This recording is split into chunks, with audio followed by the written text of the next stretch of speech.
Statue of unity road પર મોડી રાત્રે અકસ્માત. નમસ્કાર, આપ જોઈ રહ્યા છો સરદારનો અવાજ. નર્મદા જિલ્લાના નાની રાવલ વાસલા ગામ નજીક સ્ટેચ્યુ ઓફ યુનિટી રોડ પર સૌરાષ્ટ્ર રાજકોટની ટ્રક બ્રેકડાઉન થયેલી. આ ટ્રકમાં પાછળથી તમિલનાડુ પાર્સિંગની ટ્રક ધડાકાભેર ઘૂસી ગઈ હતી. અકસ્માતમાં તમિલનાડુ ટ્રકના કંડક્ટરને ઈજા પહોંચતા સારવાર માટે હોસ્પિટલ ખસેડવામાં આવ્યા છે. બંને ટ્રકોને ભારે નુકસાન થયું છે. સદનસીબે કોઈ જાનહાનિ થઈ નથી. ઘટનાની જાણ થતાં જ જાણીતા યુટ્યુબર અને સામાજિક કાર્યકર મનીષ રબારી રાત્રે જ ઘટના સ્થળે પહોંચ્યા હતા અને સમગ્ર પરિસ્થિતિને સમીક્ષા કરી હતી. રાત્રિના સમયે હાઈવે પર ઊભા વાહનો અને ઓછી વિઝિબિલિટીના કારણે આવા અકસ્માતો સર્જાતા હોવાના કારણે વાહન ચાલકોને ખાસ સાવચેતી રાખવાની જરૂર છે. સાંભળો યુટ્યુબર મનીષ રબારી શું કહે છે. મારું નામ સામાજિક કાર્યકર્તા મનીષ રબારી નાંગત છે. હું તો અકસ્માત બન્યો એના અડધી કલાક પછી આવ્યો. અમારા ગ્રુપની જ ગાડી છે ભાઈની. આ ભાઈની ગાડીને કાલે પંપ છે, જે ડીઝલ પંપ કહેવાય ને, એ ફેલ થયેલો હતો.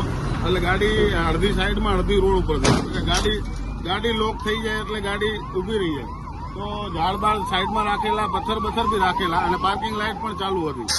પણ રાત્રિ દરમિયાન જે પાછળનો ટ્રક આવતો હતો, આંધ્રપ્રદેશનો છે, હૈદરાબાદ, એ ટ્રકની કોઈ ફોર વ્હીલ વાળો સાઈડ કાપતો હોવાથી એને બ્રેક ના લાગી અને એકદમ એના અહીંથી પાછળ ઠોકી. એની અંદર કંડક્ટરને થોડીક પગમાં ઈજાઓ થયેલી છે. બાકી ડ્રાઈવરને કંઈ જાજુ લાગ્યું નથી અને કોઈ નાની થઈ નથી. અને એક મેસેજ દેવા માંગુ છું તમામ ડ્રાઈવરોને કે જ્યાં પણ ફોર લાઈન હોય ત્યાં રાત્રિના સમયે જો તમને નીંદર આવતી હોય તો તમે હોટલ ઉપર રાખીને આરામ કરી લો અથવા તો કોઈ પાર્કિંગમાં રાખીને આરામ કરી લો, જેથી કરીને તમારો પણ જીવ બચે અને અન્ય લોકોનો પણ જીવ બચે. અને ગાડી ફેલ થાય તો સ્વાભાવિક છે, નવી ગાડી હોય તો પણ ફેલ થાય. ગાડીમાં પ્રોબ્લેમ થાય તો જ તે ટ્રક ડ્રાઈવર રોડ ઉપર રાખે, નકર કોઈ ટ્રક ડ્રાઈવર રોડ ઉપર રાખવા ઈચ્છતા ના હોય. માટે આખો વિગત આ રીતની હતી. આ ગાડી ફેક ડાઉન હતી. એની પાછળ આ ભાઈ હૈદરાબાદની ગાડી નથી. એ કંડક્ટરને થોડુંક પમાટ બોલાવીને એને સારવાર, પ્રાથમિક સારવાર રાજપીપળા અપાવી દીધી અને પોલીસનું પણ સારું સમર્થન થયું.